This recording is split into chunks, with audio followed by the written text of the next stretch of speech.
Draw a shed object in floor plan or 3D view. Link the shed to your mouse cursor. Choose the anchor point. Rotate the shed object. Now connect the first point to an object. Define alignment.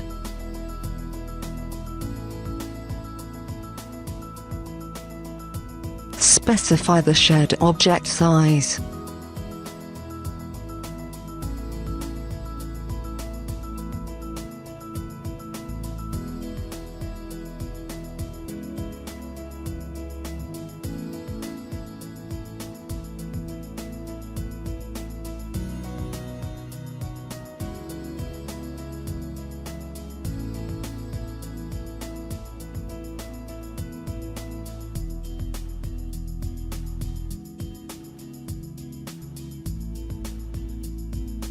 Or define the shed object by modifying other properties.